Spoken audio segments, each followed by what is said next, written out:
atrás y adelante. Vimos la unidad de Dios. Vimos Dios es uno y único en sus dimensiones. Luego vimos Dios es único, no hay otro, como en Primera de Reyes 8:60, para que todos los pueblos de la tierra conozcan que solamente Jehová es Dios y que no hay otro. O sea, esa fue la línea que seguimos. Dios es único, no hay otro como Él. Es la idea, ¿verdad? Vimos que también es uno. Oye, oh Israel, Jehová, Yahvé, el eterno, el ser que era, que es y que ha de venir, el absoluto, que subsiste solo por él mismo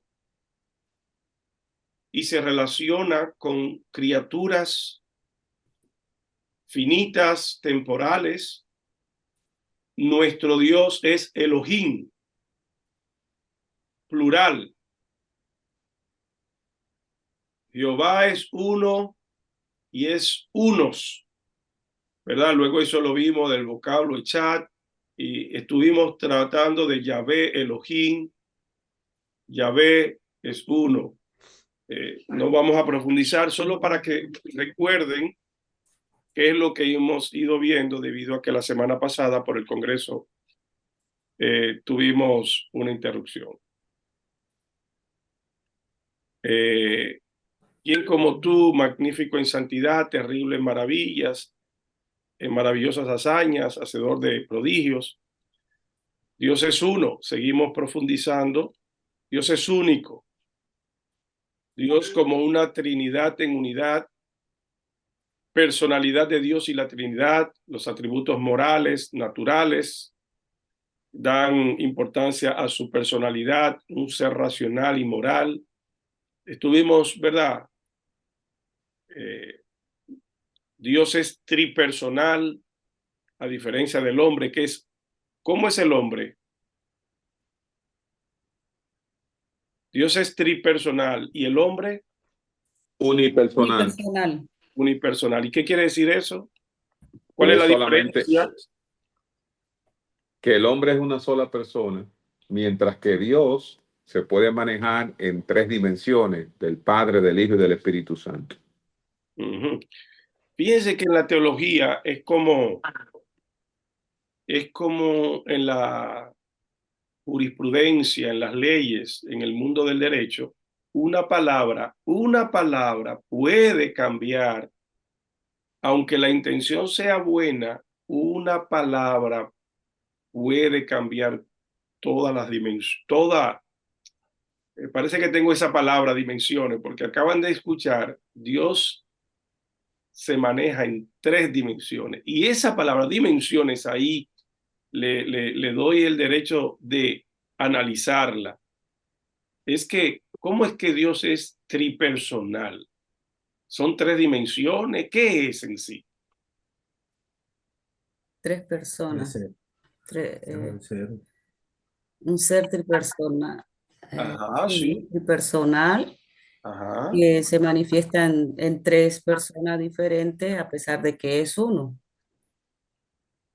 Se manifiesta. Para comunicarse con. O nos da, o nos deja, nos da a conocer las tres personas, el Padre, el Hijo y el Espíritu Santo, a pesar de que es uno.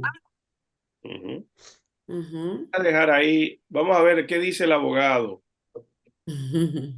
Se nos revela Ujú. en tres maneras diferentes, como el Padre, como el Hijo y como el Espíritu Santo. Ujú. Entonces, cuando nuestra mente finita no puede humanamente, ¿verdad?, entender cómo Dios puede ser tres en uno, pero ciertamente es así, y esa revelación progresiva de Dios viene a nosotros a través de su palabra y a través de la fe y del conocimiento que podemos tener y que nos revela el Espíritu Santo. Muy bien, yo lo voy a dejar ahí. Le sugiero una palabra que los teólogos prefirieron usar: subsiste. o subexiste en 3 personas. Pero vamos a dejarlo ahí porque eso nos va a llevar, nos va a dar mayor claridad para profundizar en la clase que estuvimos tratando la semana antepasada. ¿Alguien recuerda el título de las 2 clases pasadas? ¿De qué estábamos tratando? ¿Cuál era el tema que en cuestión? Si mal no recuerdo, tenía que ver con la esencia de Dios y de que no le podíamos conocer completamente. La La esencia. clase con esa pregunta, maestro. ¿Puede el hombre llegar a conocer a Dios completamente? Ajá. Y nuestra declaración de análisis era, Que no le podíamos conocer completamente. había una declaración. ¿Alguien escribió ese título? Que solamente podíamos conocerlo por sus atributos. Ajá. Vamos por ahí. Ya hablaron de esencia y de atributos. Y nuestra clase era. ¿Puede el hombre conocer a Dios en su esencia? Ajá. Sí, veo que tomaron nota, veo que escribieron y que saben leer. Veo que saben leer lo que escribieron. Hay una palabra clave. Se la voy a regalar para ver si me ayudan a descubrir. La relación entre. Le regalé 3 palabras. La relación entre. ¿El qué? Ahora les toca a ustedes. ¿Entre Dios y el hombre? ¿Era? No. Hablaron de esencia y hablaron de atributos. Yeah, between the essence and the attributes. Ya, y eso, dígalo en italiano. A ver. Oh, really? La relazione tra gli attributi e l'essenza di Dio. Excelente. ¿Lo entendieron en italiano? Dígalo usted en español. No. Relationship. Hay que quitar la pantalla, porque ahora necesitan. Veámonos a la cara. ¿Qué fue lo que estudiamos la semana pasada? La relación entre la Trinidad, entre las 3, ¿era? No, estamos adivinando, Pastora Ana. Estamos adivinando. ¿Dónde está Corín? Que no la veo. ¿Dónde está? Ah, ok, sorry. Yeah. Corín, dilo de nuevo, a ver si We este ejercicio le va a ayudar a ustedes a que no se lo olviden. Por eso no se lo digo yo e insisto en apelar a vuestro análisis. A ver. we started the relationship between the essence and the attributes of God, and the fact that we cannot know that all the essence of God, but Pero, just partially. mire, inténtelo explicar porque en italiano creo que para los que no dominan el inglés, dígalo en italiano porque suena muy bien. Ok. Abbiamo studiato la relazione tra l'essenza di Dio e gli attributi di Dio. Ajá. E abbiamo A studiato ver, por favor, permítame.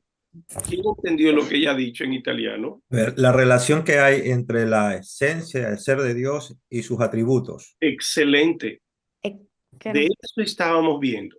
Y la pregunta en cuestión era, y hoy lo vamos a llevar esto a la vía práctica, y ustedes van a ver en la vía práctica lo útil que es esto, para que nuestra fe sea desafiada y podamos procurar tan solo contemplar la grandeza de la gloria del Dios al que usted y yo servimos. Con una mente finita, vamos a ver que Pablo tenía razón cuando dice, y aquel que es poderoso para hacer mucho más abundantemente de lo que pedimos o entendemos. Efesios 3:20. Según la operación. ¿Lo puede decir desde el 15? Por esta causa doblo mis rodillas ante el Padre de nuestro Señor Jesucristo, de quien toma nombre toda familia en el cielo y en la tierra, para que os dé, conforme a las riquezas de su gloria, el ser fortalecidos con poder en el hombre interior por su espíritu, para que habite Cristo por la fe en vuestros corazones, a fin de que arraigados y cimentados en amor, seáis plenamente capaces de comprender con todos los santos cuál sea la longitud, la Anchura, la profundidad. altura, y de conocer el amor de Cristo que excede a todo conocimiento, para que seáis llenos de toda la plenitud de Dios. Y aquel que es poderoso para hacer mucho más abundantemente de lo que pedimos o entendemos, según la operación de su poder en nosotros. A él sea la gloria por todas las edades, en la iglesia, en Cristo Jesús, por los siglos de los siglos. Amén. Pero eso es bullying, pastor. ¿El qué? Que usted se sepa Efesios así, tan de arriba abajo. Es una de las cartas Más maravillosa, sí. más maravillosas. Bullying es reto. ¿Ah? No es bullying, es reto. Bueno. No me toquen esa tecla porque me sensibilizan. Me sensibilizan. Miren, lo vamos a ver desde el punto de vista práctico, para ver esa grandeza de ese Dios. Efesios se compara con la carta del tercer cielo, le llama. Efesios es una carta muy rica teológicamente. Miren, me permiten, capítulo 1, dice Pablo. Comienza así, versículo 1. Pablo, apóstol de Jesucristo, por la voluntad de Dios. Mire, ya ahí usted tiene un mensaje. Pablo, apóstol de Jesucristo, por la voluntad de Dios. A los santos y fieles en Cristo Jesús que están en Éfeso. Gracia y paz a vosotros, de Dios nuestro Padre y del Señor Jesucristo. Bendito sea el Dios y Padre de nuestro Señor Jesucristo, que nos bendijo toda la bendición en lugares celestiales en Cristo, según nos escogió en él antes de la fundación del mundo, para que fuésemos santos y sin mancha, en amor, habiéndonos predestinados para ser adoptados hijos suyos, según en Jesucristo, según el afecto de su voluntad, para alabanza de la gloria de su gracia, con la cual nos hizo aceptos en el amado, en quien tenemos redención por su sangre, el perdón de pecados, según nos escogió en él antes de la fundación del mundo. Santo, aleluya. Y él sigue, El caso es que se pueda contemplar toda la gloria de Dios, y ahora nos detenemos a decir, ¿podremos llegar a conocer la esencia de ese Dios, o tan solo conocemos la manifestación por medio de los atributos y los nombres? Pero la esencia superará con creces todo lo que nosotros podamos imaginar. Así es. Jamás nuestra mente finita alcanzará yo digo que no, pero escúchalo así, por no hacer. a comprender toda la grandeza de ese Dios. Supera. Es comparándolo, pastor, con un desierto lleno de arena. Dios es el desierto completo y nosotros apenas somos un granito en esa inmensidad del desierto, para poder comparar lo que es Dios con respecto a nosotros. This meeting is being recorded. Veo que la hermana Andrea no está, y nos hemos perdido esta primera parte para luego introducir. Miren, permítame aquí mostrarlo porque el tiempo se nos va volando. Ya tenemos 20 minutos. Pero déjenme llevarles a entender la parte práctica para que veamos cómo nos hará falta, por más dominio que tengamos de la teología, por más textos que memoricemos, por más revelación que tengamos, conoceremos a Dios por medio de sus atributos y de sus nombres, los cuales Dios mismo escogió para darse a conocer. No fue el hombre, fue el hombre el que le dio los nombres a Dios. No. Dios se reveló, Dios escogió en algunas ocasiones, de acuerdo a la manifestación de su atributo, le dieron un nombre, pero fue Dios el que escogió y se reveló. Y lo interesante, pastor, es que cuando Dios se revela y se manifiesta en diferentes situaciones que el hombre está atravesando, entonces cuando tengo problemas de provisión es Jehová Jireh, el Dios que provee. Pero cuando tengo problemas de inquietud es Jehová Shalom, el Dios de paz. Y en cada una de esas manifestaciones, entonces el hombre va conociendo a Dios en esa manifestación, valga la redundancia, que Dios hace de su persona. Excelente. Ahora, partamos de dos ideas. ¿Sabían ustedes que al hombre todavía hoy no se les ha ocurrido, no le ha pasado siquiera por la mente inventarse una divinidad que sea capaz de manifestarse en diferentes dimensiones? Ahí creo que sí puede usar dimensiones de su poder ni de su gloria. ¿Qué quiero decir con esto? Por ejemplo, el hombre, aunque se haya inventado divinidades o aunque en el mundo de las tinieblas Satanás y todo su reino haya procurado levantar ídolos, dioses, para desviar la adoración del hombre hacia él, aún al diablo no se le ocurre proponer una divinidad que tenga poder en todas esas manifestaciones. Les repito, ¿qué quiero decir con esto? Bueno, que los hombres a la hora que necesitan dinero acuden a una divinidad específica, pero a la hora que necesitan amor o un compañero o un esposo, una esposa, acuden a otra total divinidad diferente.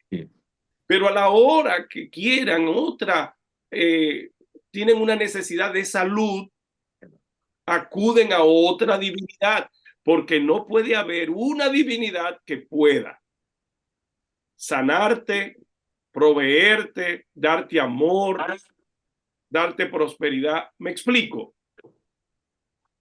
Ahora, claro, es aquel que lo llena todo en todo. Cuando ustedes ven a Dios manifestándose en diferentes necesidades, supliendo, tratando, es para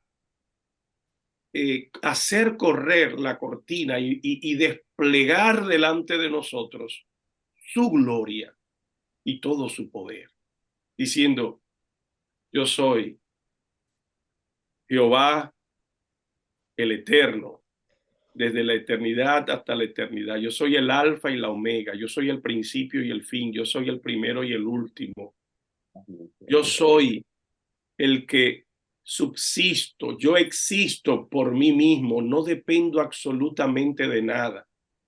Yo soy el inmutable. Y luego yo quisiera, porque esa clase la dimos presencial y muchos de nuestros jóvenes no manifestaron ciertas preguntas importantes que al estudio de la inmutabilidad de Dios, Dios no envejece ni se pone cambia. Dios no cambia, ni en sus palabras, ni en sus decretos, ni en su esencia. Dios ni crece, ni está ni decrece. O sea, ustedes están viendo de lo que estamos hablando.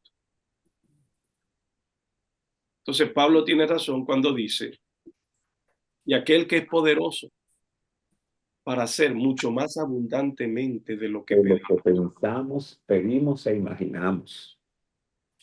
Entonces, volviendo, no ha habido nadie, ni el diablo, ni los demonios, ni a ningún hombre, proponer una divinidad capaz de suplir todas las necesidades, ni con todos los poderes. Cuando Dios se revela en cada una de esas necesidades y manifiesta su poder para suplir cualquier necesidad mucho más abundantemente de lo que siquiera pedimos, Él es más poderoso. Como el pacto que hace Jacob. Si Jehová fuere conmigo y me guardara y me volviera a traer a la casa de mi padre, si me dieres pan para comer y me diere vestido para vestir, Jehová será mi Dios, y de todo esto el diezmo sacaré para él. Te daré el diezmo. Entonces Dios le dice, alza tus ojos y todo lo que ves, a ti te lo voy a dar. O sea, yo no te voy a sustentar con pan, no solo te voy a dar pan para que sobrevivas, es que toda la tierra te la voy a dar a ti y a tu descendencia. Él no estaba pidiendo una nación, él estaba pidiendo pan para el sustento para comer, ropa para vestir. Y Dios le dice, Jacob, mis planes para ti, como son más altos los cielos que la tierra, así son mis planes, mis pensamientos y mis propósitos para contigo. Tú me estás pidiendo pan, tú me estás pidiendo ropa para vestir y yo te estoy entregando una nación completa. Es lo mismo que él hace con Salomón también. ¿Y qué hace con David? Y lo mismo que hace con David. Entonces, a lo largo de todas las escrituras, nos encontramos con un Dios que hace realidad Efesios 3:20. O sea, nosotros pedimos pan y Él nos manda la panadería completa con todo lo que existe. Pedimos ropa y Él nos Toda la manda harina, con todo el trigo que está plantado en el bosque, con toda la cosecha, con todas las semillas. ¿Recuerdan ustedes? Y esto es importante, ¿recuerdan ustedes cuando David pecó? Sí. ¿Qué le dice el profeta Natán cuando va a corregir a David? Le dice, y si hubieras querido más. todo. Santo. ¿Recuerdan esa parte? Claro. Sí, que Dios te puede haber dado mucho más. Mucho más.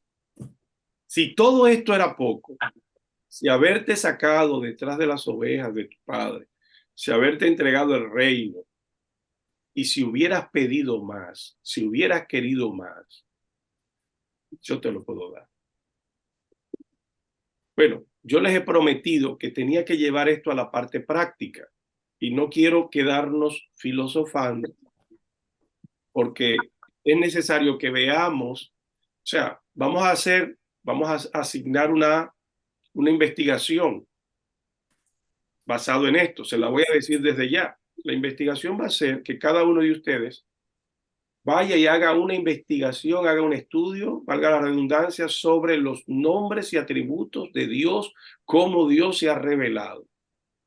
Que haga una lista de todos los nombres de Dios, en qué contexto lo hizo. Así que usted puede escoger, decir, por día voy a conocer un nombre de Dios, voy a conocer en qué circunstancia, voy a conocer el significado de ese nombre.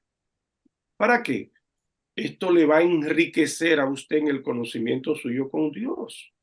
Y en el día malo o en el día de angustia, uno hacer una declaración de fe dependiendo de la situación que uno está atravesando.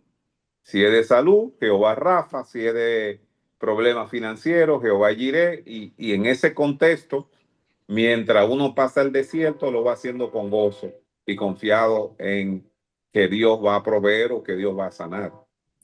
Y si podemos ser proactivos, yo les invito a que no espere el día malo, que en el día bueno, porque es lo que dice Efesios capítulo 6, versículo 10. Por lo demás, hermanos míos, fortaleceos en el Señor y en el poder de su fuerza. Amén. Vestíos de toda la armadura de Dios para que podáis estar firmes contra todas las acechanzas del diablo. Versículo 12, porque no tenemos lucha contra sangre y carne, sino contra principados, contra potestades, contra los gobernadores y niebla de este siglo, contra huestes espirituales de maldad en las regiones celestes. 13. Por tanto, tomad toda la armadura de Dios para que podáis resistir en el día malo. Día malo. Habiendo acabado todo, estar firmes. Estad pues firmes, ceñidos vuestros lomos con la coraza de verdad y vestidos ¿con qué? Con la coraza de la justicia. Con la coraza de justicia y calzados los pies con el apresto del evangelio de la paz, y tomad el escudo de la fe con que podáis apagar todos los dardos de fuego del maligno, y tomad el yelmo de la salvación y la espada del Espíritu, que es la palabra de Dios, orando en todo tiempo con toda oración y súplica en el Espíritu, y velando en ello con toda perseverancia y súplica por todos los santos. ¿Qué está diciendo? Prepárense para que en el día malo puedan resistir. Cuando haya acabado todo, no caigan en una crisis. Prepárense. Entonces, ¿qué le quiero decir? Que si usted aprende a conocer ahora y a deleitarse en todas las revelaciones de Dios, porque si bien escuché bien, la hermana de la Cruz dijo que la relación va a determinar, la revelación va a determinar la relación. ¿Fue así? Sí. Hermana de la Cruz, de allá de Santiago. ¿Cómo fue que usted dijo al principio? Sobre la revelación y la relación. ¿Cómo fue? Tiene el micrófono cerrado. Usted habla conmigo, pastor. Ah, sí. Usted apellido de la Cruz y vive en Santiago. No de la Cruz. Cruz, perdón. Sí, a través del conocimiento que ha adquirido con la lectura de la palabra y las enseñanzas que usted nos ha dado, es determinante que a través del conocimiento por la palabra viene la relación con el Señor. Sí. Y de nuestra relación viene la revelación. Así es. Bien, y viceversa, ¿verdad? Ustedes, gracias por todos esos elogios que ustedes nos dan. Yo quiero llevar esa parte práctica para que ustedes vean cómo la revelación va a determinar la relación. Y vamos a tomar, si nos referimos al Padre, es como un poco más abstracto. Está más cercano tomar a Jesucristo. Ok, vayamos por acá. Vamos a definir y vamos a aplicar cómo la relación que existe entre el ser absoluto y la manifestación por medio de sus atributos nos van a permitir a nosotros fortalecer nuestra fe y estar listos para recibir cualquier milagro de Dios. No hay límites, amados. No hay límites. Tomemos a Jesucristo, por ejemplo. ¿Cómo se dio a conocer Jesucristo a los apóstoles? ¿Quién recuerda? Recuérdenme porque ahí ubiquémonos ahora en los 4 evangelios. ¿Quién recuerda el llamado? ¿Cómo se manifiesta Cristo? ¿Cómo empieza el mundo a conocer a Cristo como el Salvador? ¿Quién recuerda? La primera declaración que Jesús trae es arrepentidos porque el reino de los cielos se ha acercado. Muy bien, esa es una. Ahí, ¿tenía él seguidores? Aún no. Aún Aún no. no. ¿no? Ok. Se le acerca también a Andrés y a Pedro y le dice que desde hoy, en vez de ser pescadores de peces, serán pescadores de hombres. Ajá. Ya había Jesús sido señalado, predicado, mostrado por alguien. No, el Espíritu Santo, o sea, Cuando Juan el Bautista lo bautiza, Ajá. el Espíritu Santo se posa sobre Paloma y Ujú. desde el cielo se escucha la voz que dice, este es mi hijo amado en quien hallo complacencia. Ajá. Antes de eso, perdón, Él es un líder, hermana. No sé si ya le hicieron pastor. perdón. Pastor, estuvo las tentaciones del Antes enemigo. antes de eso, perdón, alguien, quiero escucharla, porque quiero ver si es ese texto. Quiero escuchar lo que acaban de decir. Alguien estaba diciendo, creo que se hablaron varios a la vez. Apóstol, creo que puede ser que era el Cordero de Dios que salvará al mundo, que dijo Por Juan el Bautista, que quitará el ejemplo, pecado. cerca Perdón, no tengo la cámara encendida porque estoy con los niños y no quiero distraer. Dice también, pastora. pastor, también dice, yo soy la verdad y la vida. Claro. Aquí estamos, Juan. Jesús en Juan 14, versículo 6, yo soy el camino, la verdad y la vida. Pero la pastora nos está diciendo cuando Cristo aparece por primera vez en público. Y entonces Juan el Bautista lo señala y dice, he aquí el Cordero de Dios que quita el pecado del mundo. Dice que al otro día él empezó y algunos discípulos empezaron de los de Juan, empezaron a seguirle.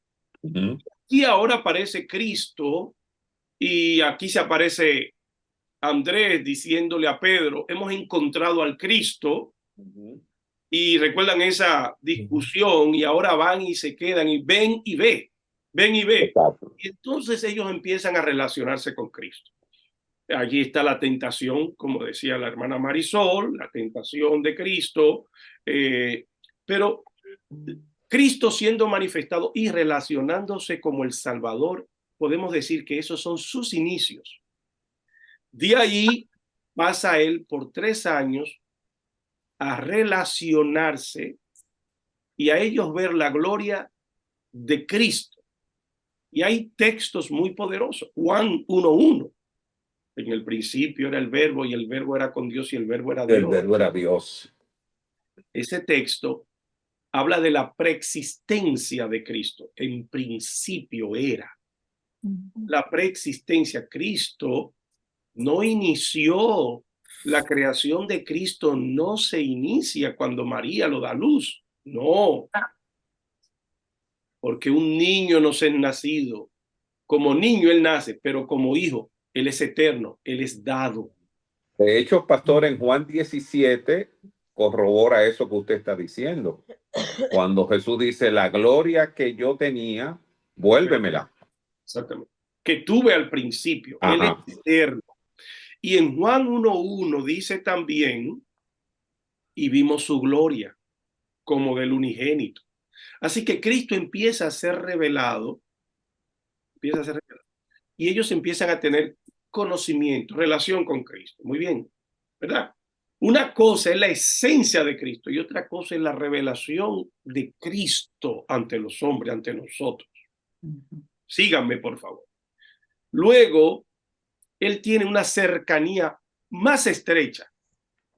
Mira, vamos de la multitud a los 12 y de los 12 tenía un círculo íntimo. De la multitud a los 70, de los 70 a los 12, de los 12 a los 3 y de los 3 a 1. Ok, ahora viene, abogado, me lo lleva muy rápido y lléveme despacio, por favor, para irlo mostrando. Ahora él tiene una cercanía con 3, ¿verdad? El círculo íntimo. De esos 3, había uno que se recostaba en el pecho. ¿Quién era? Mi tocayo. Juan. ¿Verdad? Estamos todos de acuerdo. Vamos a ver la experiencia de Juan. Vamos a ver la relación de Juan, la revelación que Juan tenía de Cristo. Juan es el que escribe el libro del Evangelio de San Juan. Revelation. Que algunos creen que el libro de Juan, y algunos, inclusive yo cometí ese error, tengo que confesarlo, que alguna vez si alguien se convirtió, yo le recomendé, empieza a leer el libro de Juan. El libro de Juan es un libro profundamente teológico. Les recomiendo que se lean mejor el de Lucas ahora a los nuevos creyentes, porque Juan está lleno de doctrina. Pero ok, nuestro tema hoy es el siguiente. Juan conoce a Cristo, luego Juan tiene una cercanía entre los 12 muy estrecha, es del círculo íntimo con Cristo. Él se recuesta del pecho de Jesucristo, tanta era la intimidad que él mismo se llama así en su libro como el discípulo amado. Juan tiene la oportunidad de ver a Cristo en la transfiguración, en el monte Tabor. Allí es uno de los 3 que sube con Cristo y dice el texto, Lucas capítulo 9, versículo 28, dice que cuando estaban orando, el cuerpo de Cristo se transfiguró, se llenó de gloria y de luz. Y ellos tuvieron unas manifestaciones gloriosas. Apareció Moisés, apareció Elías, hablaban del propósito de Jerusalén. ¿Cómo dice, abogado? Que era tan chulo, tan hermoso, tan extraordinario lo que estaba pasando allí, que Pedro dijo, vamos a hacer 3 ramadas. Vamos a quedarnos aquí. Seguimos. ¿Está bien eso? Sí, pastor. Juan es uno de los que ve al cuerpo de Cristo, no solo transfigurado, sino ahora lo ve glorificado. ¿Cuándo vio Juan el cuerpo glorificado de Cristo? Cuando la resurrección. En la resurrección. Después de excelente, es un teólogo profundo. Después de la resurrección.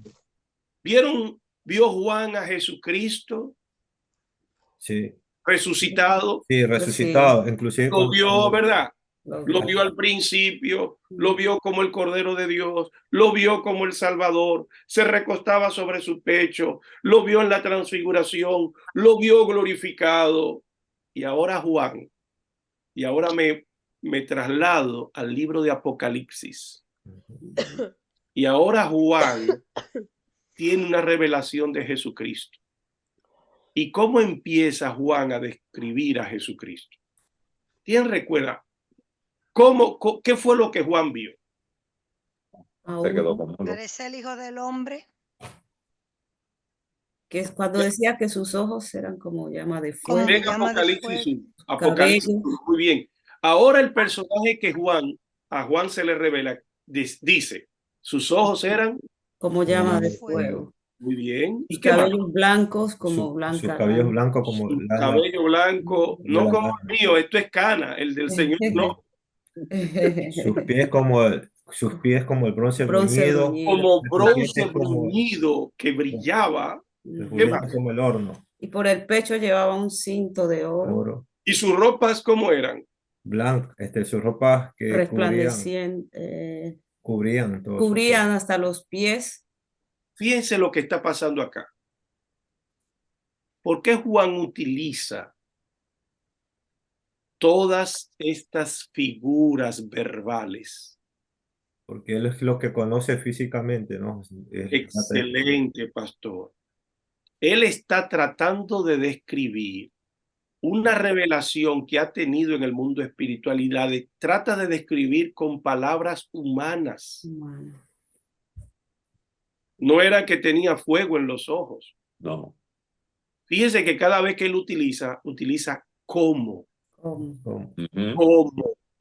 Se parece a, no es, pero se parece. Semejante. Eran semejantes.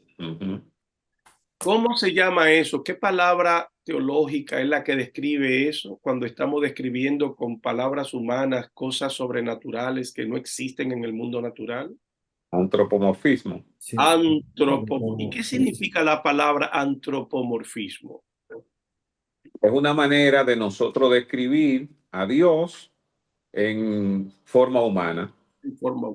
Excelente. Antropo, hombre, morfismo, forma. Es un lenguaje figurado. ¿Cómo? Apocalipsis está lleno de eso, de lenguaje figurado, de figuras, de cosas que no son literales, sino que son figuras, son ejemplos. Entonces, vamos bien hasta ahí. El personaje que Juan está describiendo es como si él nunca lo hubiera visto, sí, conocido. Pero entonces, Cristo se le está revelando de otra, volvemos a la dimensión, en otra dimensión. Otro nivel. Otro nivel. Pastor, algo que me llama la atención aquí es que no solamente como lo ve, sino también siendo el discípulo amado, como lo escucha. Ajá.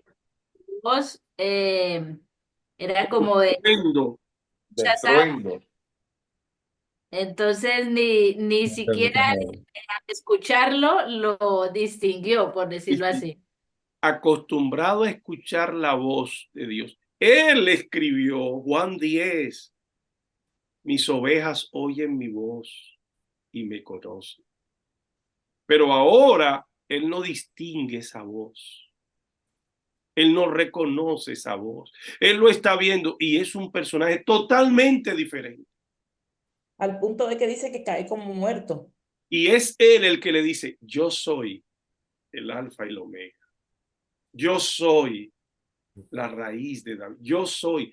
Tiene que revelárselo. Ustedes ven las dimensiones, los niveles, tan profundidad. Quiere decir que cada uno de nosotros tiene un nivel de revelación. ¿Qué le parece? Demasiado poderoso. ¿Qué decía mi hermano Luis? Es profundo, muy profundo el tema. Si usted se detiene ahora, la pregunta sería, ¿cuál es el nivel de revelación que tiene usted de Dios? Porque ese nivel de revelación de Dios nos va a llevar a más y más y más altos niveles. El caso de Eliseo con su criado. Están rodeados, el criado se está volviendo loco porque dice, de esta si no nos salvamos.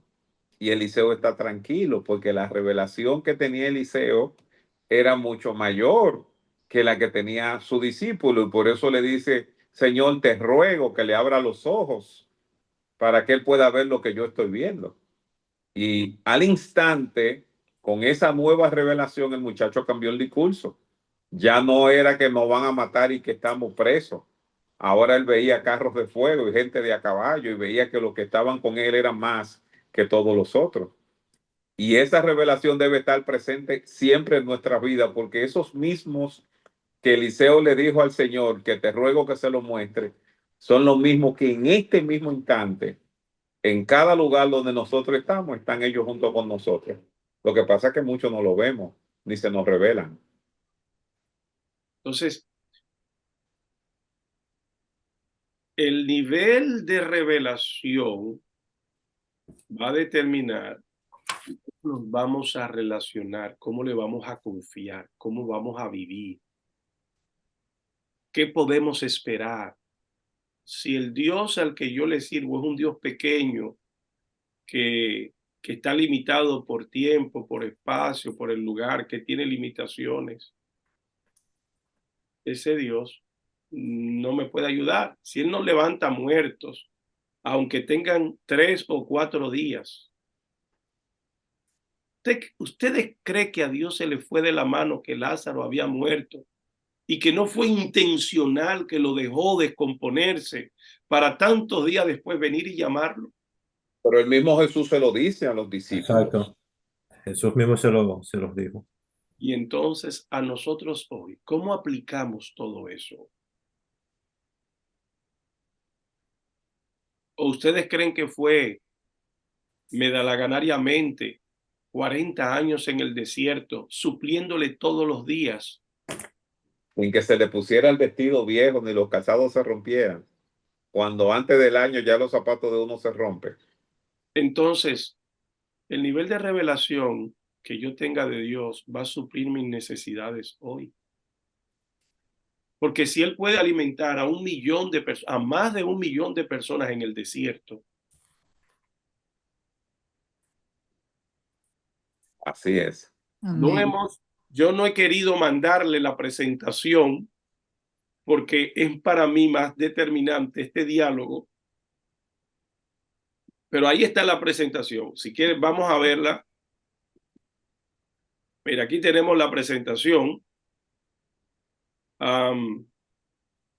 Estábamos en el Dios tripersonal, la prueba escritural de la doctrina de la Trinidad, los diferentes bases bíblicas y las declaraciones. Aquí están. Esta presentación ya se la enviamos. No.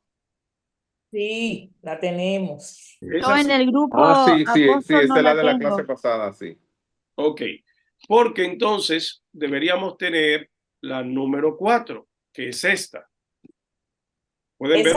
Nosotros tenemos las primeras 3. Esa no la hemos visto. Entonces, la revelación que Dios hace de sí mismo es requisito de todo conocimiento de Dios. ¿Qué conceptos diferentes del absoluto encontramos en la filosofía?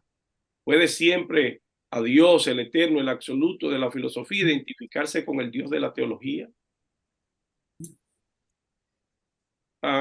Esa pregunta creo que no la podemos tratar, pero estas partes acá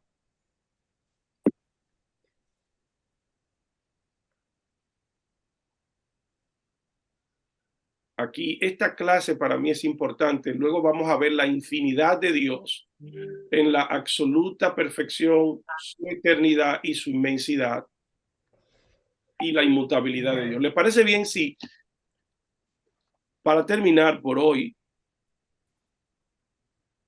si les parece, hagamos algo? Hágase una investigación, escoja una por día, estudie los atributos de Dios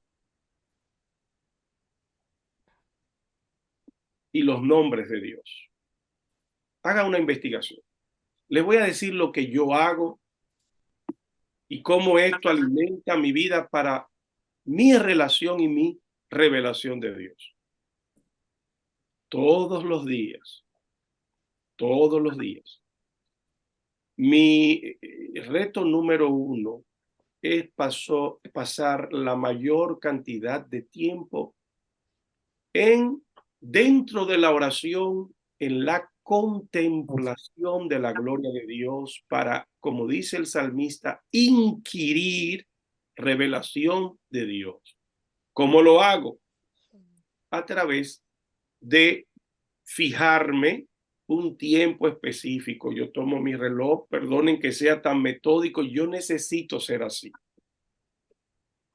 Yo tomo mi reloj y yo pongo, voy a pasar tanto tiempo adorando y contemplando a Dios revelado en el Padre, y después de eso paso tanto tiempo a Dios revelado en el Hijo, y luego paso tanto tiempo a Dios revelado en el Espíritu Santo, para tomar textos, para memorizar, y los textos que puedo memorizar, que era muy malo para recordar las cosas, muy malo, he ido poco a poco alimentando mi mente con la palabra de Dios.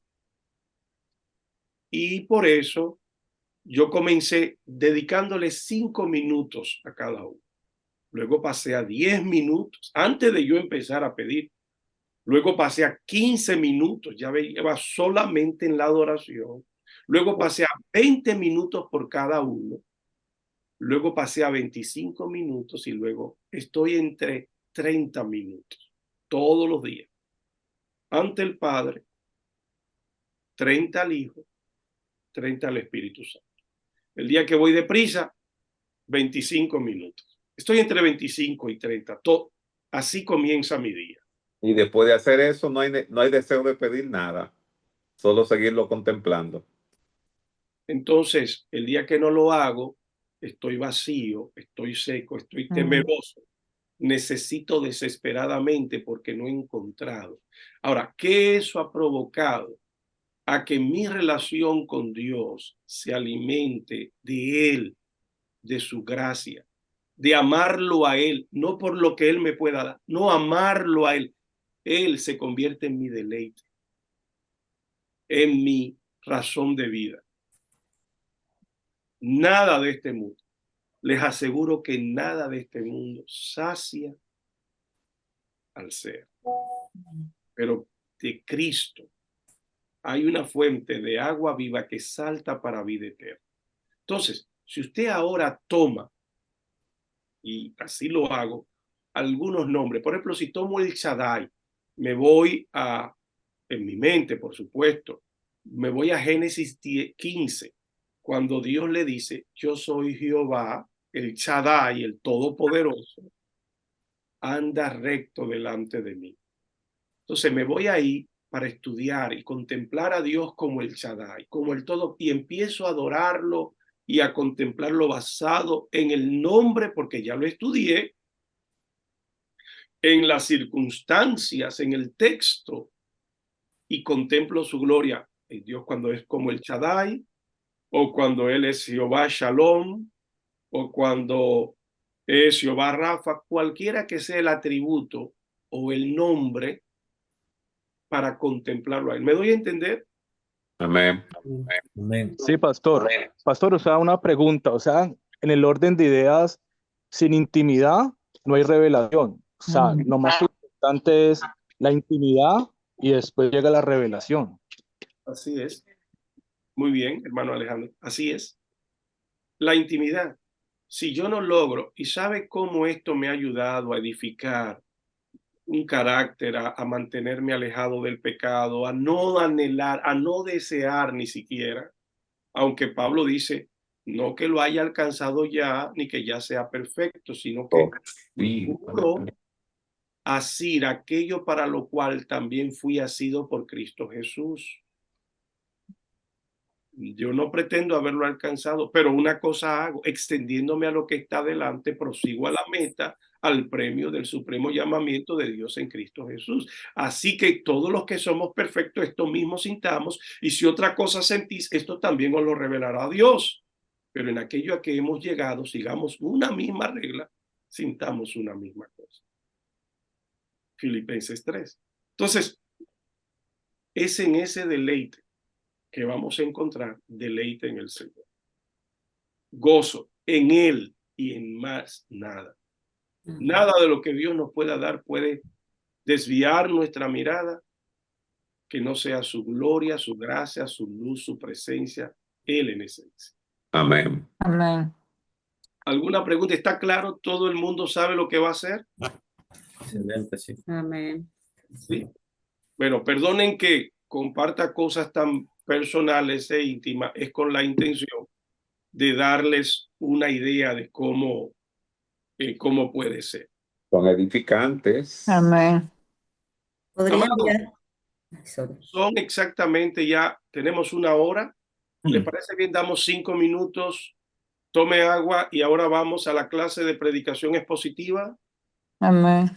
¿Sí? Bueno, para que se sientan libres, yo voy a cerrar la cámara y mi audio, así que usted puede ir. Tiene 5 minutos. A las 5, si está en Europa, las 2:05, si está en Latinoamérica, si estamos a 5 horas de diferencia o 6 horas de diferencia, usted va a determinar. Pero a las 5 en punto, iniciamos ahora y vamos a continuar haciendo el mensaje y vamos a irlo explicando. Ya veo que usted quiere comenzar, hermana Erika, así que denos 5 minutos para que presente su mensaje. Bien. 5 minutos, amado, de pausa. Bendiciones.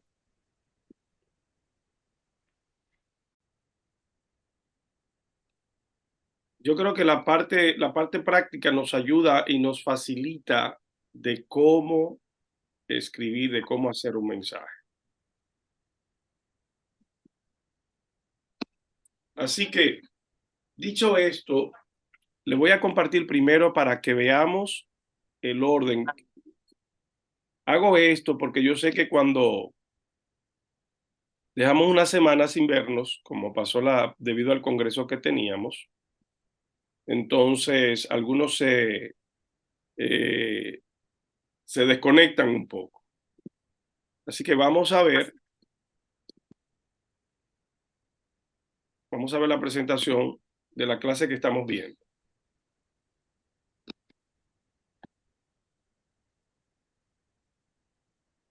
¿Se puede ver ahí? Yes. Ok, vamos a ir hacia atrás y vamos a recapitular un poco. Déjame ver dónde yo puedo poner para que esto no me...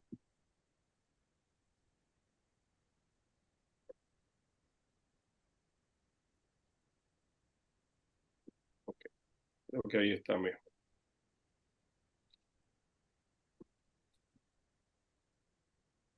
No olvide grabar, pastor.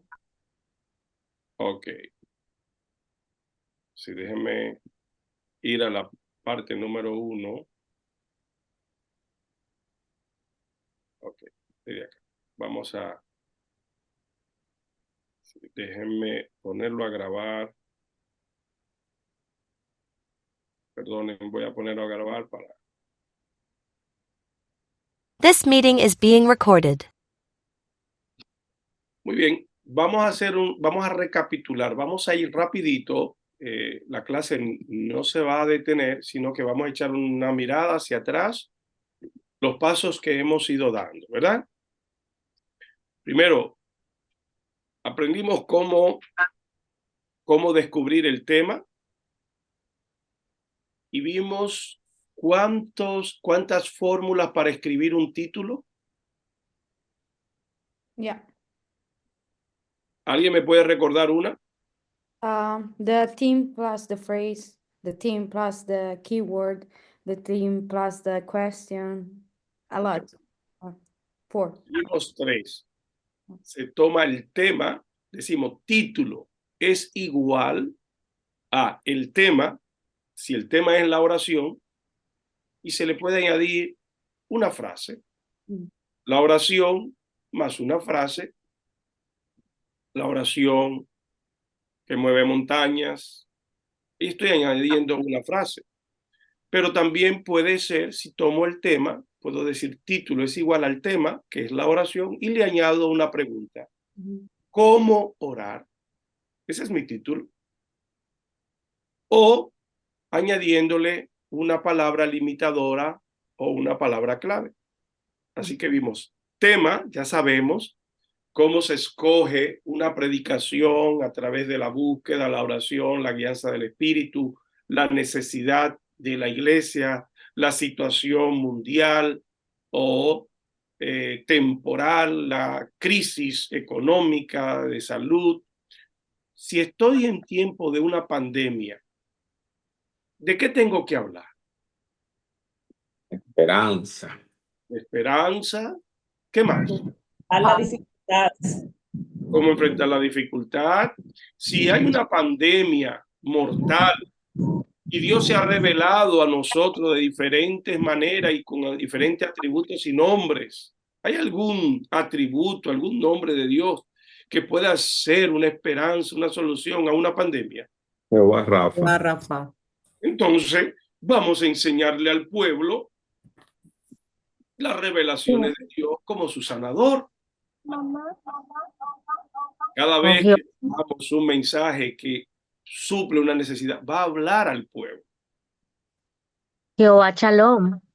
Jehová Shalom en tiempos de guerra. Si yo me dedico a atender como pastor a la iglesia, estar cerca del pueblo, voy a saber cuál es la necesidad.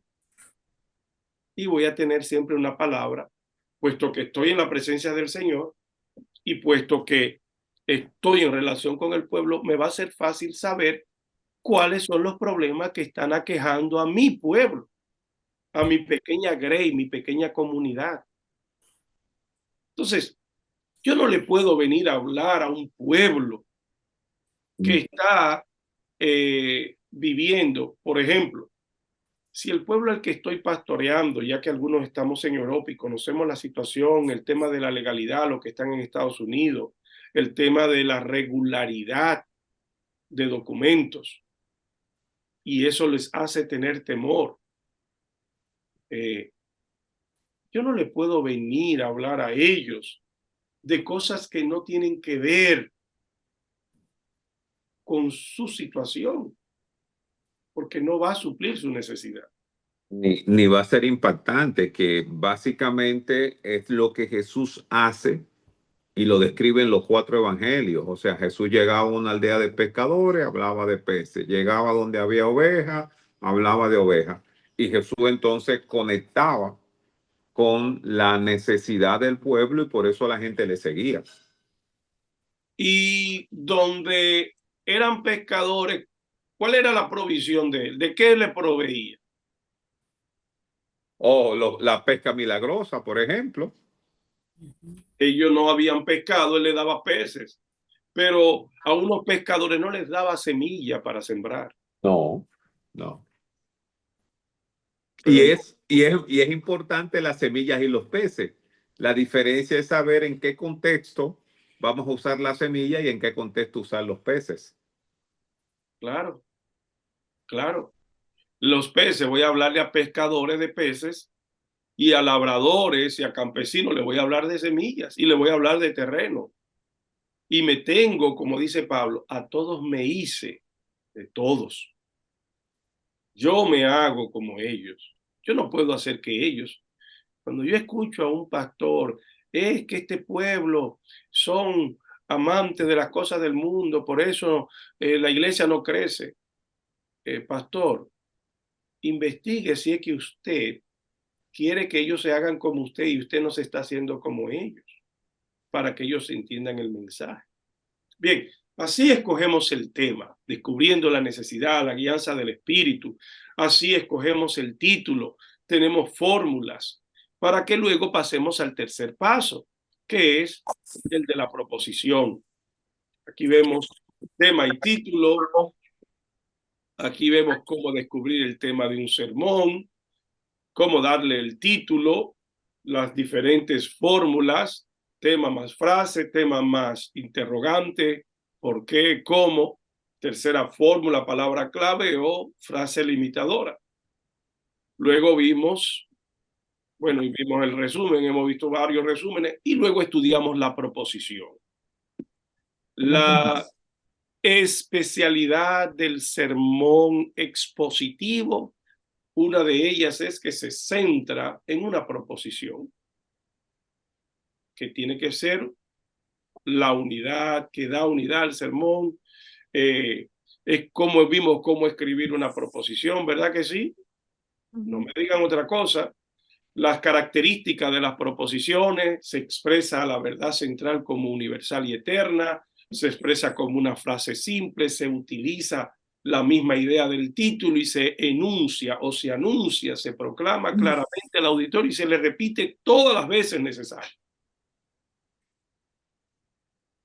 Aquí damos una descripción de lo que es verdad central, universal y eterna.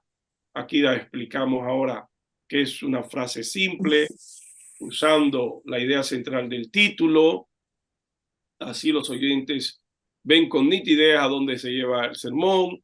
Tipo de proposiciones, vimos que las proposiciones podían ser de capacidad de ver. Capacidad de ver y descriptiva. Y descriptiva, excelente. Ahora ya hemos llegado al quinto paso, a la quinta lección, que eso fue lo que vimos la semana antepasada. Ustedes lo recuerdan perfectamente, ¿verdad? ¿Cómo se le llaman también a esta parte? Bridge. Puentes homiléticos. Puentes homiléticos. Corín, veo que estás estudiando mucho. Excelente. Puentes homiléticos. Bien. Estábamos haciendo un mensaje hasta acá. ¿Les gustaría que lo volvamos a hacer? ¿Escogemos uno, vamos por paso? ¿O prefieren que expliquemos más profundamente el tema de los puentes homiléticos?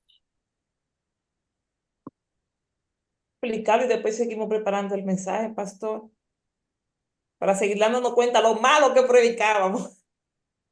Because the last 2 times we did examples, so maybe to explain better. Ok, entonces nos vamos a la lección número 5. Vamos a profundizar entonces sobre los puentes homiléticos. Los puentes homiléticos, ¿cuál es el fin de los puentes homiléticos? Conectar ¿el qué? El público, conectar el público. No. Con el público siempre hay que estar conectado. De un tema a otro. Cierto. Voy a usar estas dos ideas que la hermana Yanira y la hermana Marisol nos han puesto sobre la mesa. La hermana Yanira acaba de hablar de conectar con el público. Hay diferentes formas de conectar con el público. Una de ellas, el contacto visual. Algunos se inspiran tanto predicando que cierran los ojos, que miran para el cielo, que miran para arriba.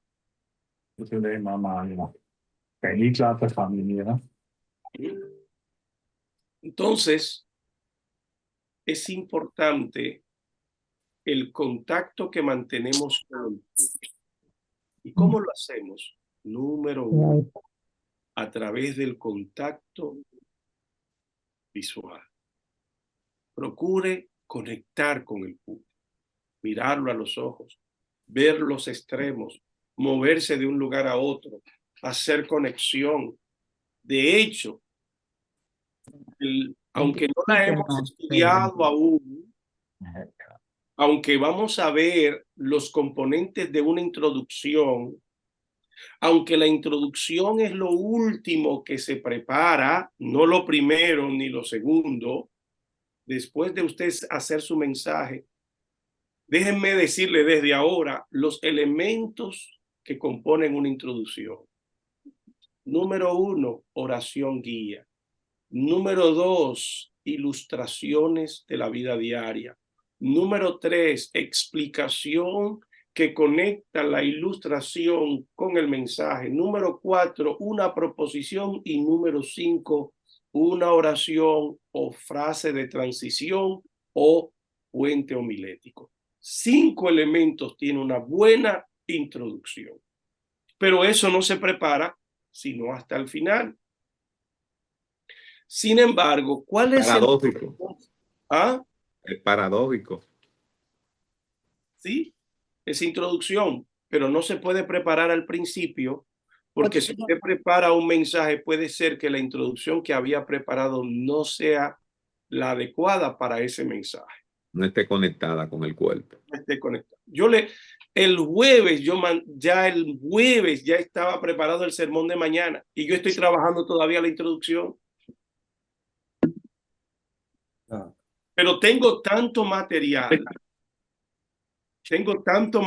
del texto histórico, teológico, pero todavía yo creo que yo dejo de preparar el mensaje cuando termino. Hasta predicándolo a veces lo vivo arreglando. Hay que ajustarlo. Hay que ajustarlo. Y como predico varias veces los domingos, siempre veo lo que me salió en el primer mensaje mejor. lo mejoro para el segundo. Y siempre mi tercer mensaje, porque predico casi todos los domingos 3 veces, lo vuelvo a ajustar. ¿Por qué?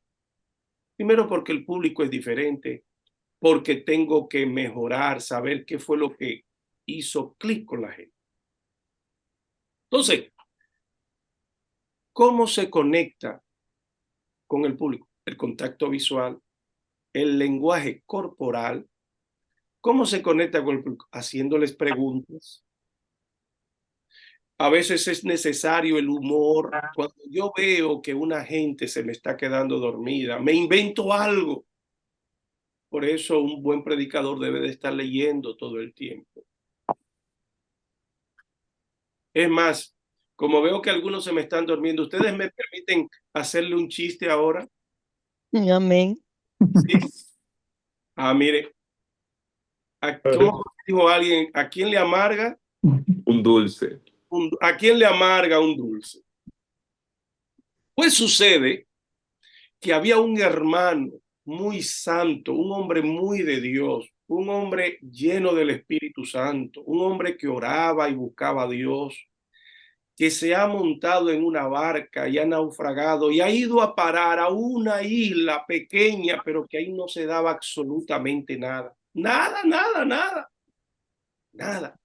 No habían animales, no había plantación, no había nada. Y ese santo hermano, devoto, hombre de Dios, que memorizaba y tenía casi toda la Biblia y que repetía el texto bíblico y clamaba a Dios, envía a alguien que me salve, Señor. Y Dios escuchó la oración del hermano. Y un día se aparece un capitán con toda su tripulación y con todo el arsenal y alimentos y todo para rescatar al hombre de Dios que había estado clamando a Dios para que mande a alguien que lo rescate. Pero hay algo que ha llamado la atención al capitán. Se ha percatado que ahí no hay alimentos, que no hay comida, no sabe cómo sobrevivió este señor. No hay gente, no hay animales, no hay árboles, no hay nada, pero hay 2 iglesias y solo vive él. Y entonces la pregunta le dice, caballero, me he percatado que aquí no vive nadie, que solo está usted, que usted ha sobrevivido por un milagro de Dios. Aquí no hay animales, no hay planta, no hay vegetación y solo está usted, pero hay 2 iglesias. Un hombre con 2 iglesias. ¿Usted me puede explicar, por favor, por qué en una isla donde solo está usted hay 2 iglesias? Y él le dice, muy sencillo, capitán. Mire, usted ve esa iglesia, ahí era que yo me congregaba antes. Y usted ve esa otra iglesia, ahí es que me congrego ahora. Bueno, parece que no le gustó el chiste. Seguimos durmiendo. Señores, ahí se congregaba él antes. Ni él mismo podía con él. Se fue para otra iglesia porque Él no se fue podía para con otra él. iglesia también. Pero él se congregaba solo. Claro, pero era tan difícil que ni él mismo se soportaba. Señor. Qué cosa, que hay de todo en la viña del Señor. Pero bien, era un chiste para ver si se despertaban. Fíjense que algunos no habían abierto su ventana, pero algunos abrieron la ventana para decirme que sí, que diera la clase. Hasta en Rumanía veo que se están riendo, pero está bien, mi hermana Mónica.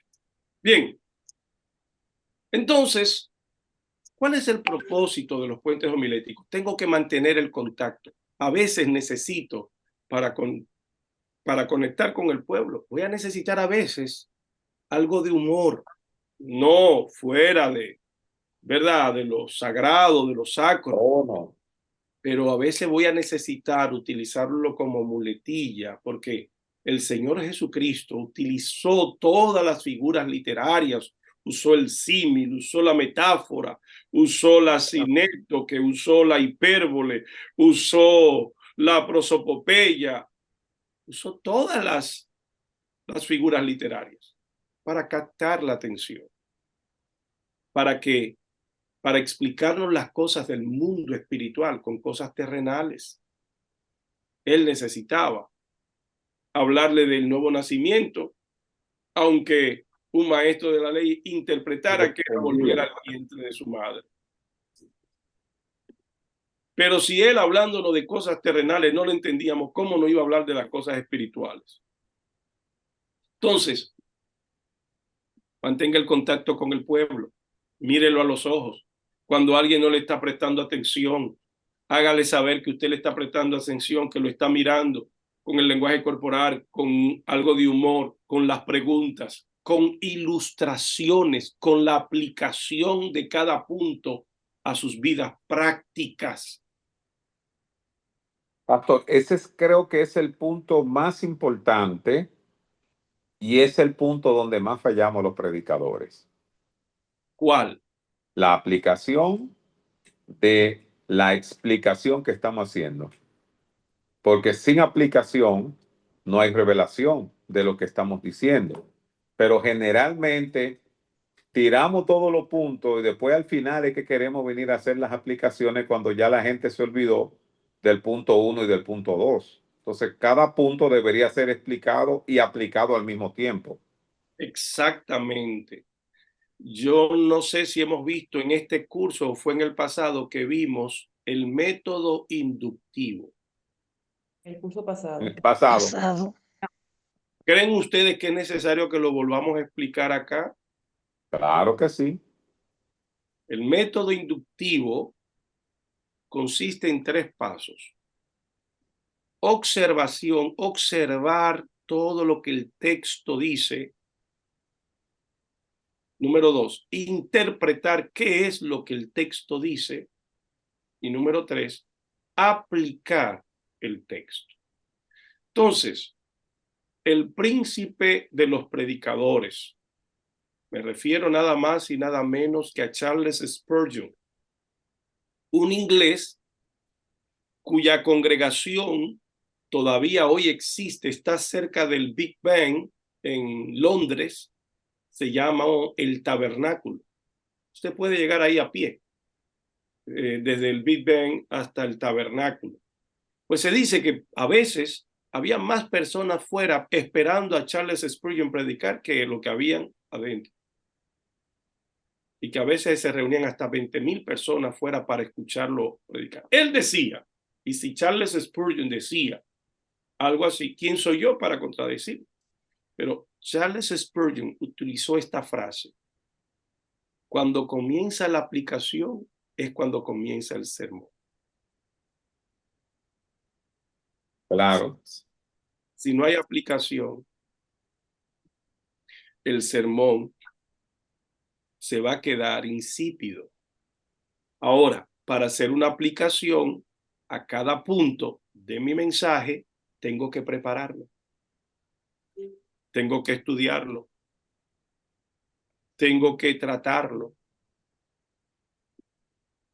Pastor, y ahí viene lo que usted decía, de mejor hacer varios mensajes para poder hacerlo práctico, porque a veces queremos tratar 5 puntos, pero si vamos a tratar 5 aplicaciones, entonces vamos a predicar 2 horas. Entonces es mejor tratar 2 puntos con su respectiva aplicación y en una segunda fase seguir con los demás puntos para que el mensaje llegue claro.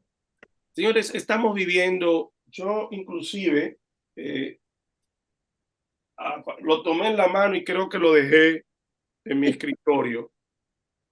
Un libro que estoy todavía no leyendo, aprendiendo, porque hay que leer para aprender. Y un libro a veces, a gente inteligente como ustedes, con que lo lee una vez, es suficiente. Yo necesito leerlo 10 veces, 7 veces como mínimo para yo poder captarlo. Inclusive todo lo que le he dicho de memoria, ahora se lo dije de ese libro.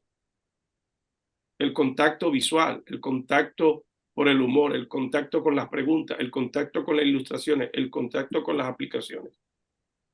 Es de ese libro. Y ese libro es nuevecito. Ese libro inclusive no es cristiano.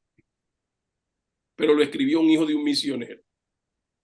Y es el que coordina las conferencias de TED. Las conferencias TED del Congreso que se hace, donde están todas las tecnológicas nacionales. Estoy hablando de los de Amazon, los de Bill Gates, todos ellos que manejan el mundo y la economía, son los que asisten a esas conferencias. Y ellos, sus conferencias duran 18 minutos como máximo. Entonces, el mundo hoy ha cambiado. La comunicación hoy ha cambiado. Usted no puede seguir predicando una hora. Que se duerma tíquico, se caiga y se mate. Miren las redes sociales. Entonces, en las redes sociales, usted procura subir un video que dure 1 minuto y quiere que la gente le escuche 50, 1 hora. No. Pero eso cuesta más trabajo para el predicador. Entonces, tenemos que saber hacer contacto con el pueblo. Pero ahora... Nombre del libro, pastor. El nombre del libro. Se llama Conferencias TED, así mismo, TED Talk. Si lo puede conseguir, está en español también. Ahora, pero volvamos a nuestra clase de hoy. Se trata de los puentes homiléticos. ¿Para qué sirven los puentes homiléticos?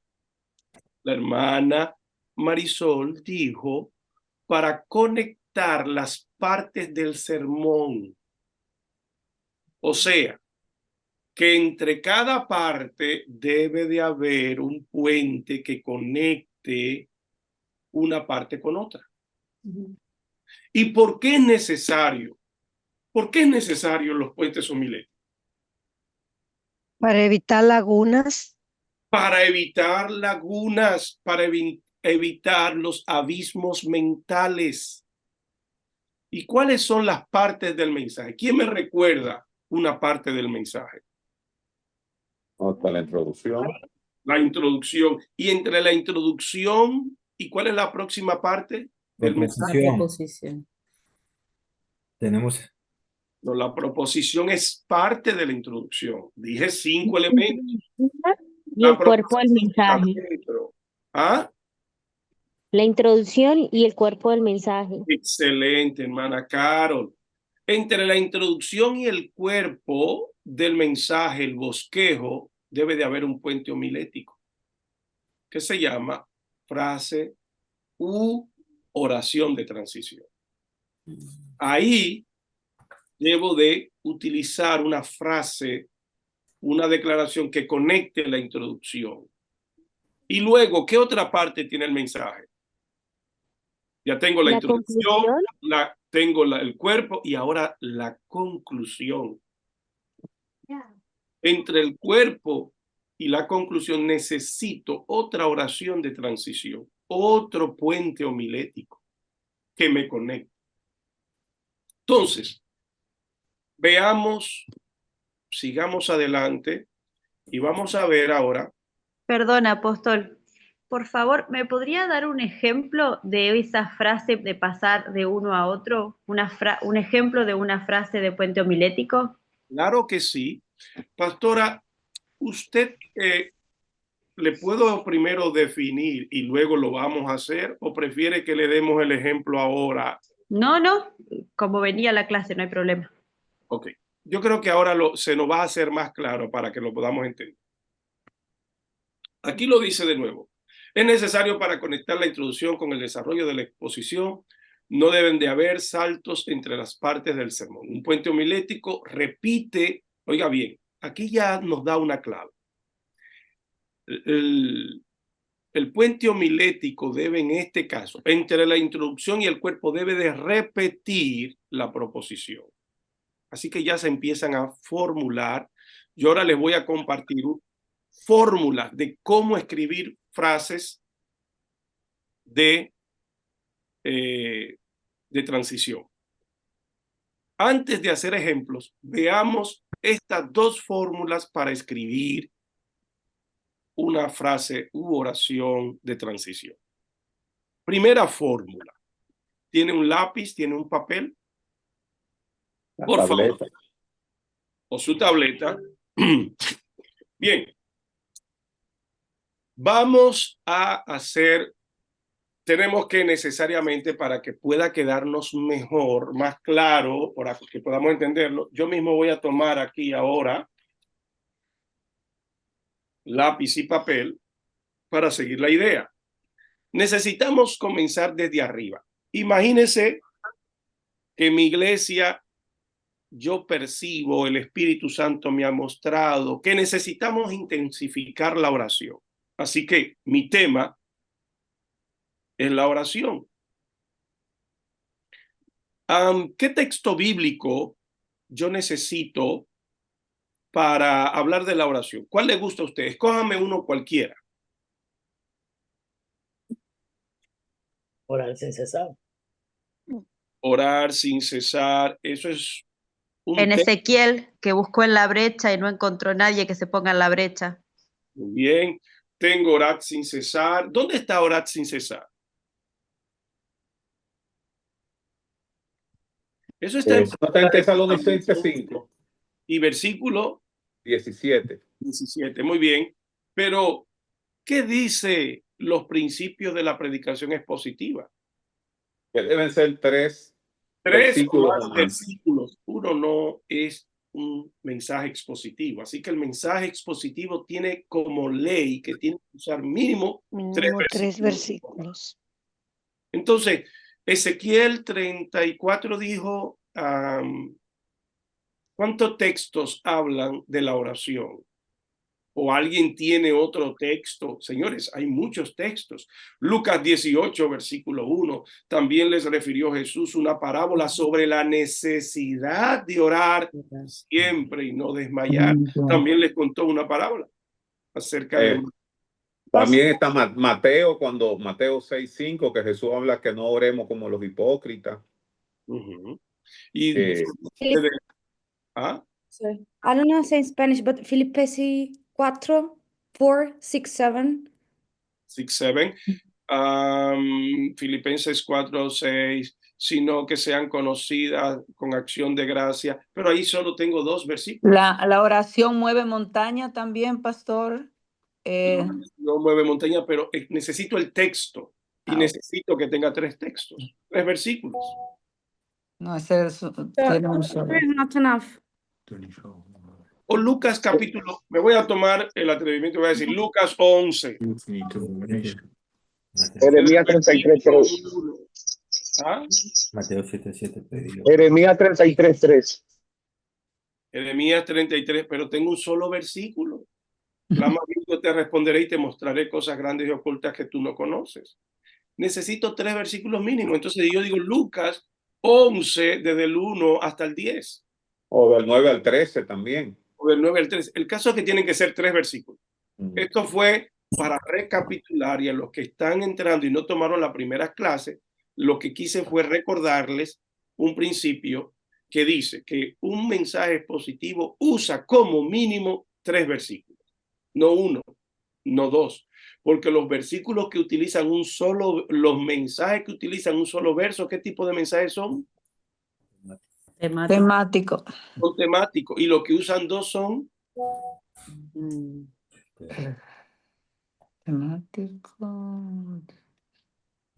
temático. ¿Qué más? Tipos de mensajes. Muéstrenle a los que están entrando hoy que ustedes son muy inteligentes. ¿Puedes repetir los tipos de mensajes, pastor? Que parece. Los tipos de mensajes son temáticos si usa un solo verso. Si usa 2 versos son textuales. Y los mensajes que utilizan 3 o más versículos, el expositivo. Y los que explican versículo por versículo son una homilía. Que no lo recomiendo. Es lo que generalmente hacen en la Iglesia Católica. Bueno. Volvemos. Entonces, ya tengo, recuerde, estoy recapitulando. Amados, cuando hago esto es para refrescar lo que ya ustedes saben. Estoy lloviendo sobre lo mojado. algo que ya ustedes dominan. Pero mi intención es ir hasta el puente homilético. Y perdonen si soy tan incisivo, pero lo importante es que se entienda, que se conozca, que de acá mejoremos nuestra predicación, porque a mí también me ayuda. Bien, así que ya tengo mi primer paso, que fue escoger el texto y el tema, ¿sí? Mi segundo paso, luego, ¿cuál es? El título. Escribir un título. Ahora yo lo dejo a ustedes. ¿Cuál es el título de este mensaje? Mi tema es la oración. ¿Qué título puedo escoger? La oración eficaz. Muy bien. Ya que todos hablaron a la misma vez, la oración eficaz, ya. Lo que necesito es una sola. Lo que quiero escribir, porque para llegar al puente homilético y para que se entienda bien, necesito tener mi tema, mi texto, mi título, mi proposición. Paso número 3, ¿cuál es? Escribir una proposición. Y si usted quiere que su mensaje tenga armonía desde la cabeza hasta los pies, le recomiendo que lo haga en este orden. Porque si no lo hace en este orden, usted va a empezar hablando de la cabeza y va a terminar hablando del dedo, de la uña. Va a comenzar en Génesis y terminará en Apocalipsis. Va a empezar hablando de la gracia y va a terminar hablando del infierno. Muy bien. ¿Quién quiere hacer una proposición con la oración eficaz?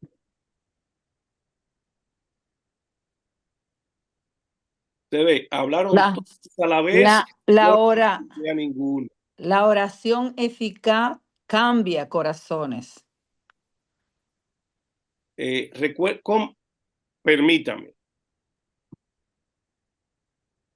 Sí, esa oración, ¿qué tipo de esa proposición, qué tipo de proposición es? Recordemos, primero permítame, por los que no han venido antes, ¿cuántos tipos de proposiciones hay? De deber, de capacidad y descriptiva. Esa es descriptiva.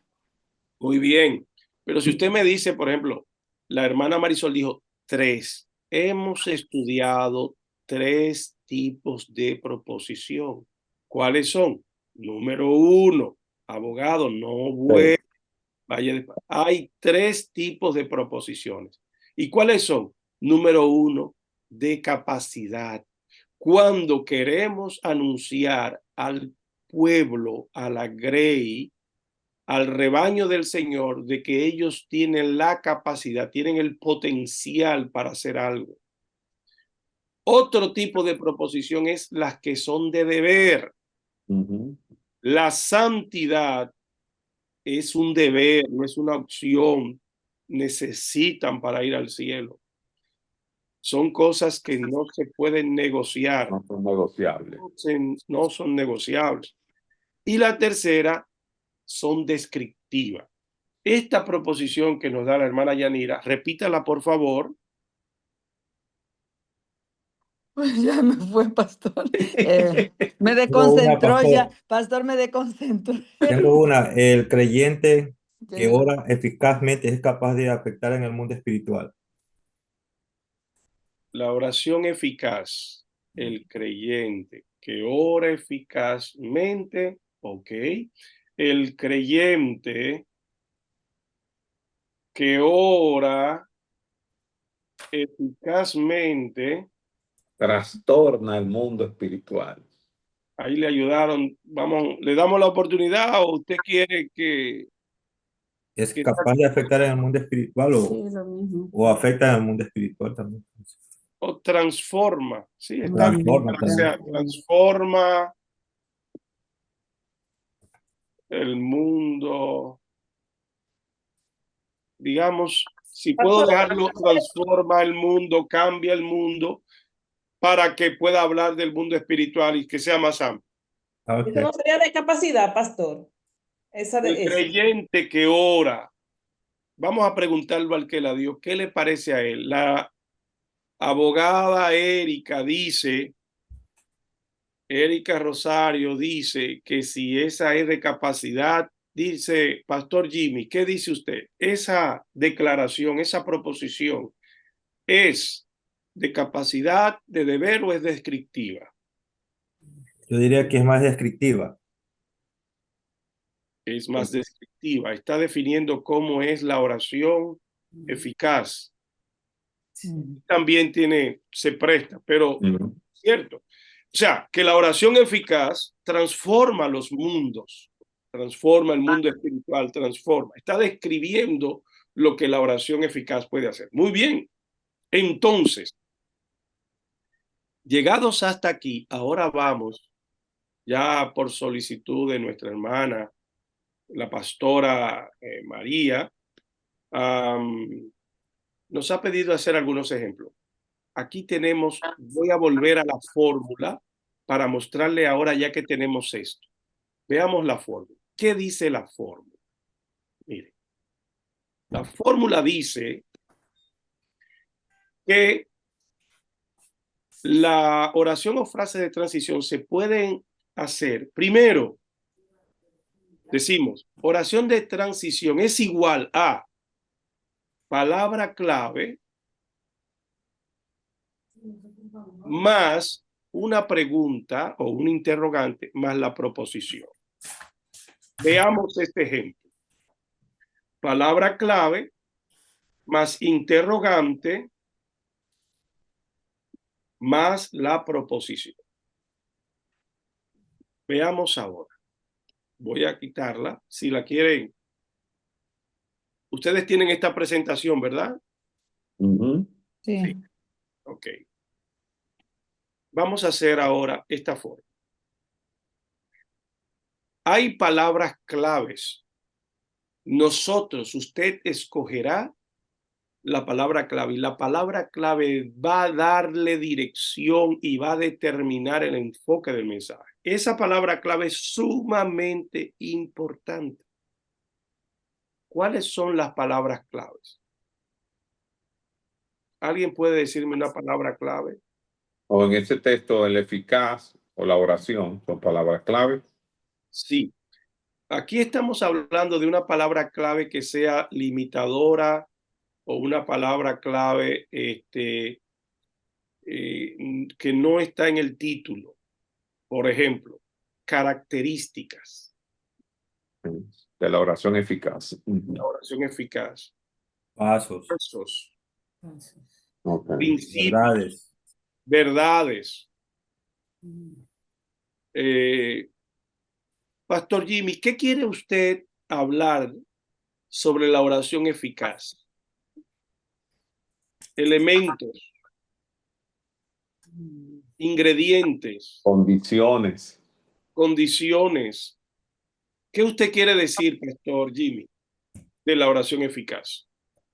Que cambia, que transforma el mundo. Bueno. Lo único que quiero es que me diga... Características. Vamos a ver. Ok. Vamos a hablar de las características. Aquí él escogió la palabra características.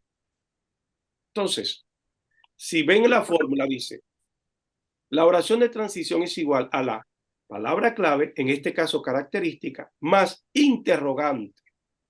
¿Qué interrogante? ¿Qué queremos saber de las características de las palabras clave? ¿Qué queremos saber? ¿Por qué necesito conocer? ¿Cómo? ¿O cómo conocemos la característica de la oración eficaz? ¿Por qué es necesario?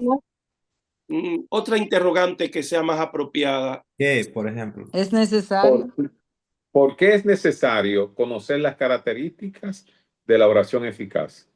Pero creo que hay algo más que yo quiero saber. ¿Cuál es la interrogante que yo me preguntaría por lógica? Usamos un poquito sentido común. Aquí tengo características que identifican una oración eficaz que transforma el mundo. ¿Qué yo quiero saber? ¿Cuáles, pastor? Pues, ¿cuáles? ¿Cuáles? ¿Cuáles son Sí, las características? ¿Cuáles son esas características que identifican a una oración eficaz? Entonces tengo la palabra clave. ¿Cuál es el interrogante? ¿Cuáles? ¿Y cómo dice la proposición? Que el creyente que ora eficazmente transforma, cambia, impacta el mundo espiritual y el mundo físico. Mire a ver ahora cómo suena. Mire a ver, yo le voy a decir, en el día de hoy, después de haber leído Lucas 11, en el texto donde nuestro Señor y Salvador Jesucristo nos ha enseñado los principios que tiene el poder de ejercer la oración en el mundo espiritual, cómo ser transformado.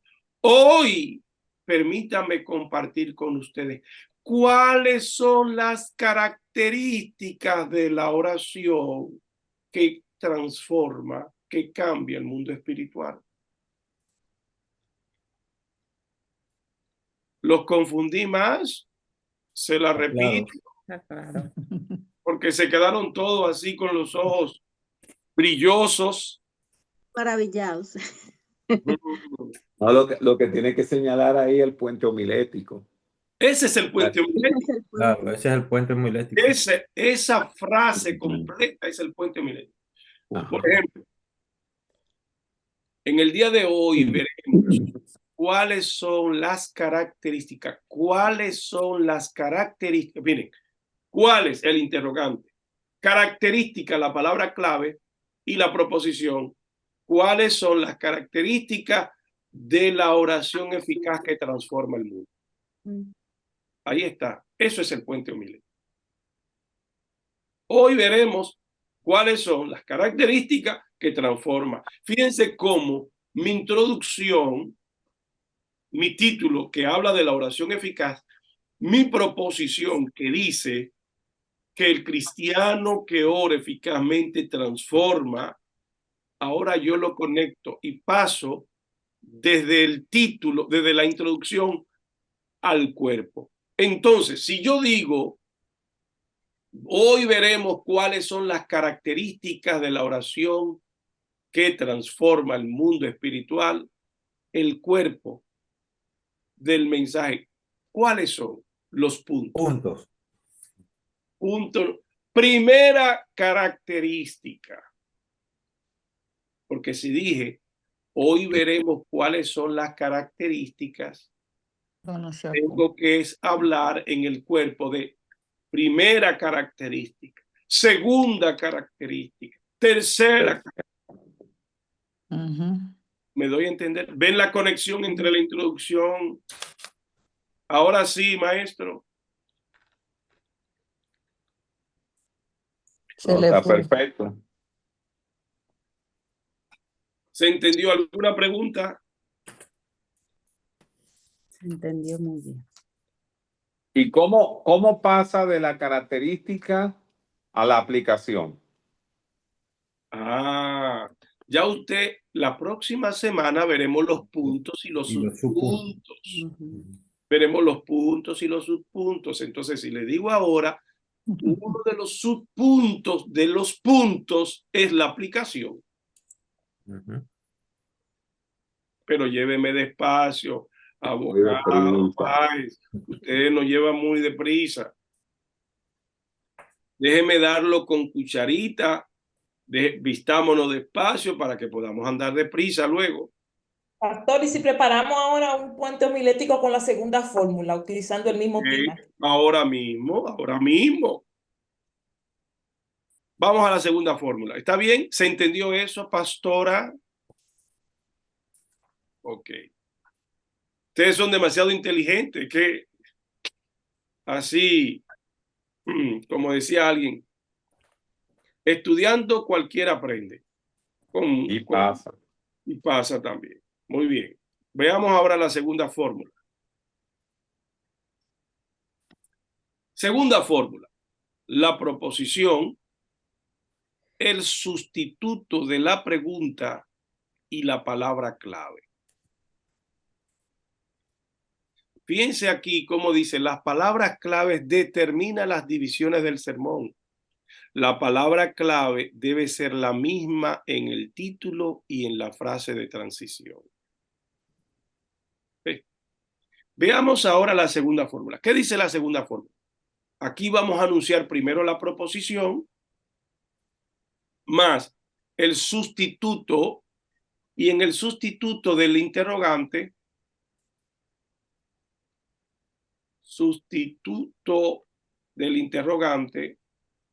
¿sabe qué es lo que se recomienda? El gerundio. Ando oyendo. Exactamente. Más la palabra clave.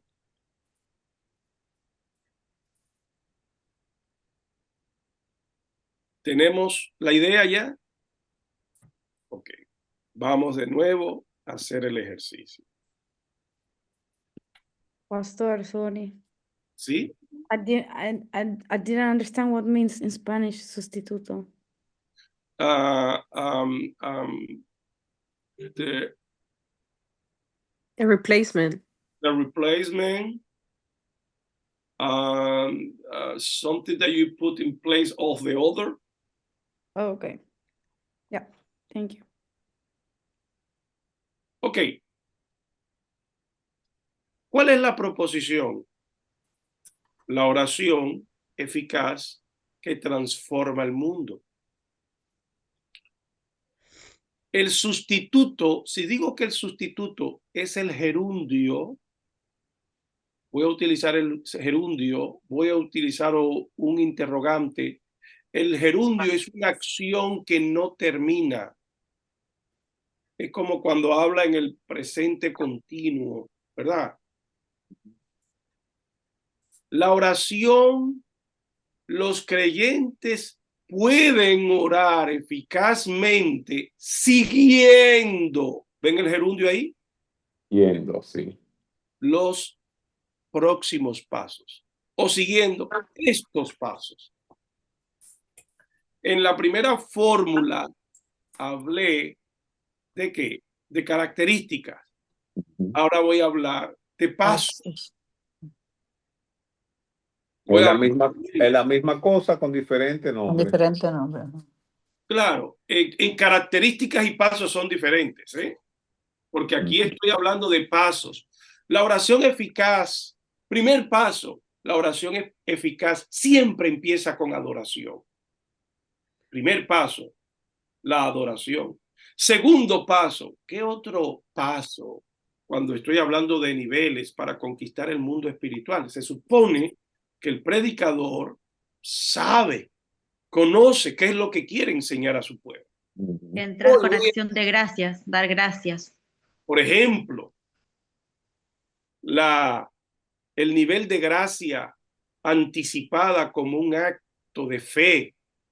Por ejemplo, ¿ustedes recuerdan cuando Jesucristo resucitó a Lázaro? Padre, te doy gracias porque tú siempre me escuchas, pero Lázaro está muerto. Pero Lázaro está muerto. Lo dio por hecho. ¿Se dan cuenta? Bueno, son las 58. ¿Han quedado claros estos dos pasos? Amén. Se puede volver a mandar. ¿Hay alguien que no tiene esta presentación? Nosotros, por favor, pastor. Envíelo que lo que abunda no daña, dicen en derecho. Al grupo que estoy yo no está enviado esos PDF. Ok. Yo no lo tengo, pastor, comencé hoy. Ok, pues entonces le vamos a mandar, ahora mismo vamos a mandar, y por favor le voy a pedir a todos que estudien y que para la próxima semana se preparen un sermón hasta la oración de transición. ¿Les parece? Amén. Pues muchas gracias. Gracias, pastor. Hermano Gracias. Gilbertico tiene una pregunta. Me queda un minuto, hermano Gilbertico. Sí, pastor, buenas tardes a todo el mundo. Pastor, tengo una pregunta. ¿Es posible para encontrar o recibir las grabaciones de las clases? Porque aún tienes algunos momentos problema para entender las clases muy bien. Y si es posible para recibirlo, sería muy bien. Muy bien. ¿Qué les parece? Voy a pedirle a nuestro hermano Juan que lo edite y que lo ponga en YouTube para que ustedes puedan leerlo, porque esta grabación ha durado 1 hora y en la otra también. Entonces es un poco larga. Entonces la vamos a subir a YouTube para que ustedes la puedan ver todas las veces que quieran. ¿Les parece? Ok. Entonces, Perfecto. Pastor, a eso me van a dar hasta el lunes. sí. ¿Sí? ¿Alguien más? Quería decir que los otros clases ya están en YouTube. Ok, y Gianni, ¿tú puedes mandar el link, por favor? Sí. De las 2 clases pasadas. Algunos de ustedes me la pidieron, por favor. La hermana Gianni en este mismo grupo va a poner las 2 clases pasadas para que ustedes puedan verla también. Y así nos actualizamos, ¿sí? Está bien. Bueno, pues muchas gracias. Que Dios les bendiga. Bendiciones. Una semana. La próxima semana será desde Barcelona, que estamos en el Congreso en Barcelona, así que Bendiciones. vamos a visitar nuestra iglesia. Dios les bendiga a Ok, todos. bendiciones. Gracias. Amén, bendiciones. Bendiciones. Pastores y hermanos. Bendiciones.